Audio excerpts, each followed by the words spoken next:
First killifish I ever bred and raised successfully was Fundulopanchax Gardneri.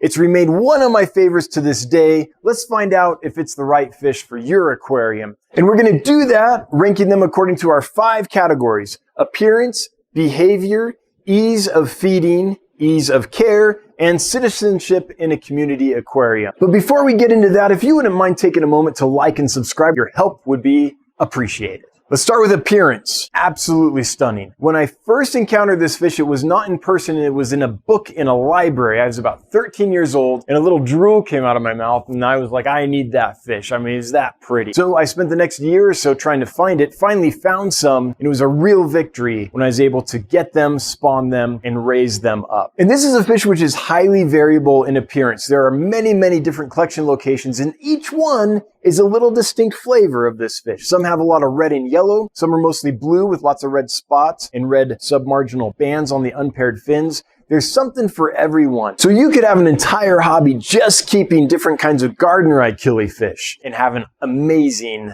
time. My favorite forms are the McCurdy types because they have such bold yellow and red that contrast the blue of the body and all the dots that I just think that they're absolutely stunning. So as far as appearance goes, I think this is an easy 5 out of 5. I think it would be difficult to find a fish that's much more beautiful than these. As far as behavior goes, I give them a 4 out of 5. Because males can be aggressive. If you only have a couple males in a single tank, one's going to dominate the other one. The key to keeping these is keep large groups of them or have lots of plants, lots of hiding places. One male with like 2 or 3 females would be super, super happy. Now, it's not like they're a cichlid that's going to tear up all the fish in the tank or anything, really quickly, but they do nip fins and the dominant male can harass subdominant males. But something I like about their behavior is this is a bold killifish. There are kinds of killifish that hide a lot. Like you might not see them very much. This one's bold. This one will be out and about searching for food. Once it gets to know you, it's going to come up and beg for food at feeding time. For a killifish, this is a nice, bold aquarium resident. Something that I find fascinating is their spawning behavior. So there are killifish which live in temporary pools that dry up during the dry season. The fish die, but their eggs live and they'll hatch during the next rainy season and carry on the population. And then there's killifish that live in permanent bodies of water where that doesn't happen. They'll lay their eggs and they'll hatch in the water like normal fish. And then you have Gardneri. These are a semi-annual species. Sometimes their habitat will dry up, sometimes it doesn't. So they've adapted to both things. If it dries up, the eggs are hardy enough that they can dry out, and when it rains again, they will hatch. And if it doesn't dry up, the eggs can develop just fine in water like a normal fish. As far as feeding goes, these are a 5 out of 5. This is a no problem fish to feed. You can feed it dry foods, frozen foods, live foods. It will eat everything with gusto. Not a problem at all. Give them some variety. Like most fish, they need some protein. They also need a little bit of vegetation in their diet. Do that,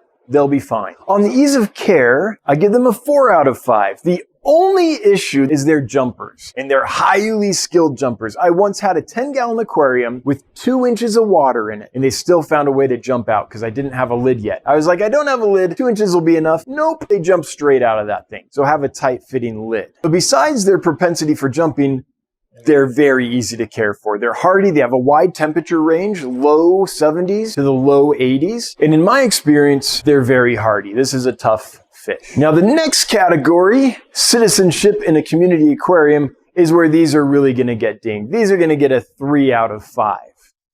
They can be nippy. These are going to bite the fins of your long-tailed guppies. Any fish with long flowing fins is going to get nipped at. The other thing is they're not particularly fast swimmers. So they can get outcompeted for the food. Now, they're not really slow like some species. I would say they're more like a slower version of a platy at feeding time. So in the final analysis, I give these a score of 21 out of 25. I love them, but they do have some peculiar things that need to be kept in mind if they're going to be put in your aquarium. If you want to learn more about Gardneri or other fish, we do a live stream every Wednesday at 9 p.m. Eastern Time at the Dan's Fish YouTube channel. We'd love to see you there. If you think Fundulopanchax Gardneri might be a good fish for your aquarium, we have them available right now at dansfish.com. Before we close, I want to thank our customers, thank the members of the channel. Hello, members of the Fishmonger crew. Appreciate you much. Until next time, bye-bye.